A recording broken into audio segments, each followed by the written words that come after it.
Hey everyone, welcome back to the ATYL Media channel. We have a very special episode today talking with Kevin Teel, the Director of Marketing at Pocono Raceway. There's a big race weekend coming up, and Kevin, I'm so excited to have you here to talk all about it. Yeah, thanks for having us on. And you nailed it. It's going to be a big weekend up here in the Pocono Mountains. Absolutely. And from your role as the Director of Marketing, I am sure your schedule is stacked. You are super busy trying to prepare. Walk me through what the few weeks ahead of race weekend look like for you. Yeah, no, exactly. And I mean that's really what we do here on the marketing department. It's like, we can't control what's going out on track, right? We know that NASCAR is going to bring a great race. It's going to be a great show for the fans. And then our job, right, is to work with the industry and work with the teams and everybody involved there to make that fan experience next level here at the racetrack. So driver appearances, autograph sessions, all that stuff's getting locked in, making sure our fan zone is full as it has been in years past. So we've been working at that since they left here last July. It is a full year process, as you just mentioned. And for those who have never been to Pocono Raceway for a race weekend, what can they expect? What are some of your favorite aspects of the race weekend there? So I think it's cool, right? Everybody knows we're a family-owned track still. We're one of the independent tracks. So I think I really do, and I'm not trying to be biased here, but you really do get that family atmosphere feel when you get here, right? We have a free carnival up in our kids zone, so it's really the same carnival rides that you see at your local county fair come up in our fan zone. Kids zone has moon bounces and all that stuff. So it's got that family atmosphere here. I know a lot of other tracks in NASCAR too have that as well too, but it's just really cool here in the Pocono Mountains and the scenery, right? It's a beautiful area. A lot of tourists come every year to the Pocono Mountains, so I see it as a destination race for a lot of people. You talk about it being a destination race for a lot of people. There is so much to do around the track as well to really make it a full, even sometimes for people, like week event. Can you talk about, the activities around the track and even some of your favorites outside of the kid zone too Yeah. that fans can go to have some fun? Yeah, so that's what's cool too about some of our partners, especially for this year and the previous years too. So for our Xfinity race, we're partnered with our local Visitors Bureau, the Pocono Mountains Visitors Bureau. And then for our Cup races, the Great American Getaway 400. So that's through Visit PA. So the state tourism as a whole. So we were just actually we had Ross Chastain here yesterday in Market, and we took him on a little tour of the Poconos. So we took him to a local shooting range, and we took him to a local state park, and then we biked one of the rail trails down in Jim Thorpe. So there's so much to do in the Pocono Mountains between all the four counties. It's so much fun. Like I live here. I've been here for over 10 years, and I haven't been able to explore the entire region yet. So it's really cool, and it's the start of summer, right, for people, right? The kids are getting out of school, so it's become a weekend retreat for people here in the Pocono Mountains. I was going to ask you about the Ross Chastain social media content and stuff you did because it looked like a lot of fun. Is it really cool to be able to kind of work with these drivers to promote this race weekend and even just kind of put those fun ideas together? Yeah, oh, for sure. I mean, we haven't had a driver in market actually before the race in a couple years now. So to have Ross be able to come up and join us on a little tour of the region, it was a lot of fun.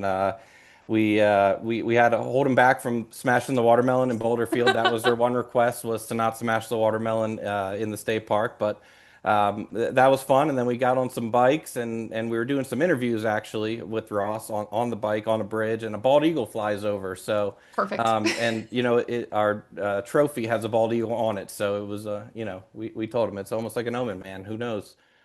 You never know. That could be win number two for Ross Chastain this year. That's You right. never know. Well, it's a big race weekend, as you said, and all the time Pocono expects a large number of fans. In terms of turnout for this year's race, how many fans is Pocono Raceway expecting to host this coming race weekend?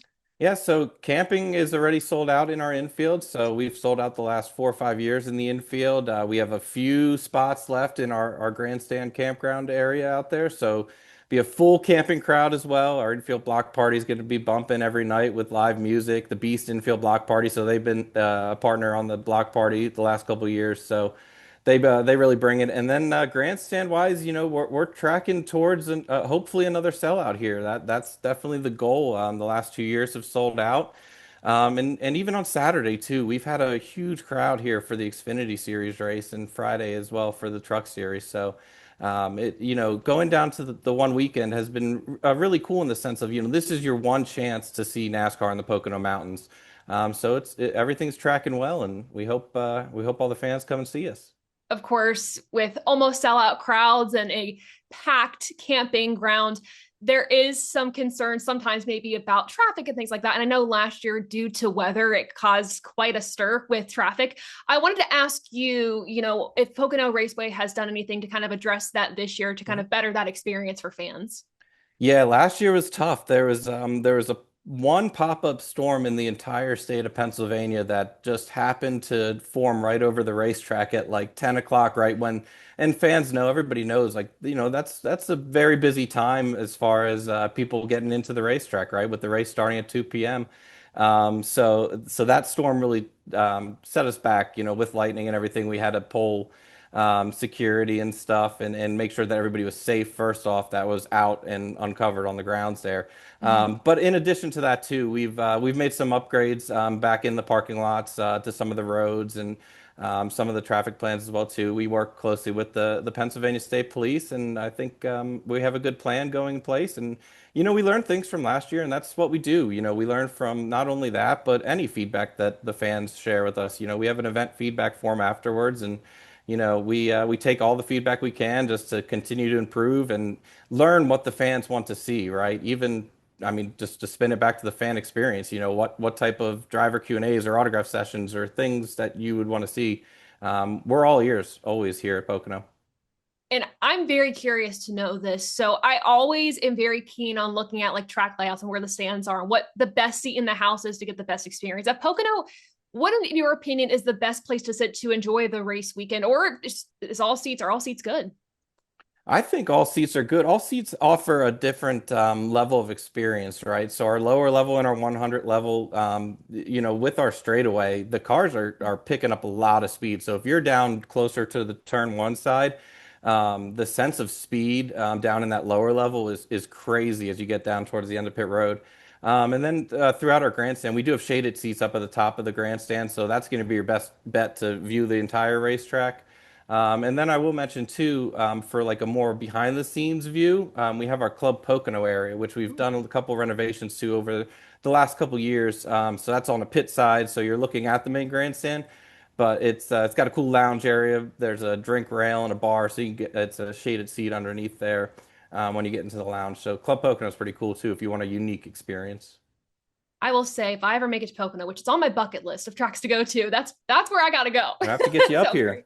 Absolutely. No, it's one of the tracks that's been on my bucket list for quite some time because of the exciting races. I think back to like 2020 and 2021 when we had the double headers for the Cup Series, and it Yeah. was so cool to see that difference between the race the first day and then the second day. I'm curious for you, after all these years, living near the Pocono Mountains and working for this track, are there favorite memories for you that come to mind during the race weekends? I just saw one of my fa most favorite memories, and I just saw this on Twitter the other day or X. I guess it's been 11 years since Dale Jr. swept here, which Oh was my my gosh, yeah. second year at the track, and I'll never forget that. So I was working in our ticket office at the time, and then towards the end of the race, right, we've kind of just walked out to the grandstands and we were there. And when he swept, I've never, and I don't think I have ever since yet either, but the grandstand was just completely wild. And then that celebration was fun. And then the other memory I'll bring up too, because we were just with him yesterday, was when Ross won in the truck series here. He smashed the watermelon in victory lane, and he's such a good guy and a fun guy. And he brought up the story about how he cleaned up the watermelon afterwards in victory lane with a shovel and a broom, and that was a fun memory too. I was able to kind of watch that celebration. So it's that. I think it's the celebrations at the end of the day that you remember the most. No, it's a weekend of making memories for all the fans that make it out to the Pocono Mountains there. For those who are looking to still get their tickets for the event, are still wanting to have that at track experience, how can fans get those ahead of the race weekend? Yeah, check out our website, obviously, PoconoRaceway.com. And then the other thing I'll mention too is we still have some really cool driver experience packages left. So we have a Saturday suite option with the Spire Motorsports drivers, where you actually get a picture by the Spires, the iconic Spires, with Justin Haley and Michael McDowell. So that package is still available. And then we have a Friday fan suite available too with the McAnally drivers and some different Q&As, like an RCR exclusive Q&A and a Wood Brothers 75th anniversary Q&A. So those are really cool. They're still available. And then obviously tickets at PoconoRaceway.com. And like I mentioned, they're going fast. Everyone get your tickets, get those experiences. Kevin, thank you so much for joining me today and wishing you all the best for the upcoming race weekend. Thank you. Thank you for having me.